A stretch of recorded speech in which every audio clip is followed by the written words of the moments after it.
আসছে সরকারি চাকরিজীবী ও শিক্ষকদের জন্য বহুল প্রতীক্ষিত সেই মাহেন্দ্রক্ষণ। সবকিছু ঠিক থাকলে আগামী ১ জুলাই থেকে আলোর মুখ দেখতে যাচ্ছে নতুন পে স্কেল। বৃহস্পতিবার সরকারের উচ্চ পর্যায়ের এই বিষয়ে নীতিমালা সিদ্ধান্ত অনেকটাই চূড়ান্ত হয়েছে। তবে এই নতুন বেতন কাঠামো যেমন লাখ লাখ কর্মকর্তা কর্মচারীর মুখে চওড়া হাসি ফোটাচ্ছে, ঠিক তেমনই সরকারি ও এমপিওভুক্ত শিক্ষকদের সমীকরণে তৈরি করেছে এক ভিন্ন আবহ। কোথাও আনন্দের জোয়ার, কোথাও আবার চরম উৎকণ্ঠা। নতুন পে স্কেলের সবচেয়ে বড় সুবিধাভোগী হতে যাচ্ছেন প্রাথমিক বিদ্যালয়ের শিক্ষকরা। সংশ্লিষ্ট সূত্রে জানা গেছে, প্রস্তাবিত কাঠামোতে প্রাথমিক শিক্ষকদের বেতন বড় অঙ্কে বৃদ্ধি পাওয়ার জোরালো সুপারিশ করা হয়েছে।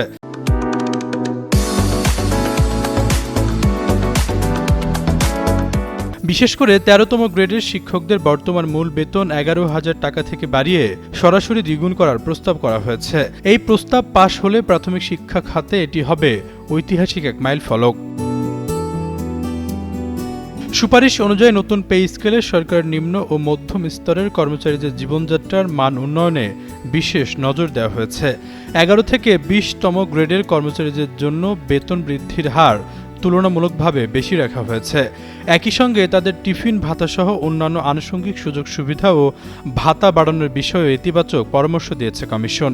নতুন পে স্কেল নিয়ে যখন চারিদিকে উৎসবের আমেজ, তখন চরম দুশ্চিন্তায় দিন কাটছে দেশের কয়েক লাখ এমপিওভুক্ত শিক্ষক কর্মচারীর। তাদের ভাগ্য নিয়ে একই সঙ্গে তৈরি হয়েছে সম্ভাবনা ও শঙ্কা।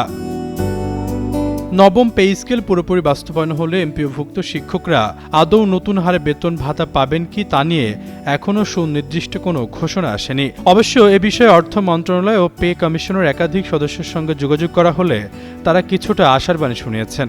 সংশ্লিষ্ট কর্মকর্তারা বলেন, বিদ্যমান সরকারি বেতন কাঠামোর আওতায় থাকা সব কর্মকর্তা কর্মচারী নতুন পে স্কেলের সুবিধা পাবেন।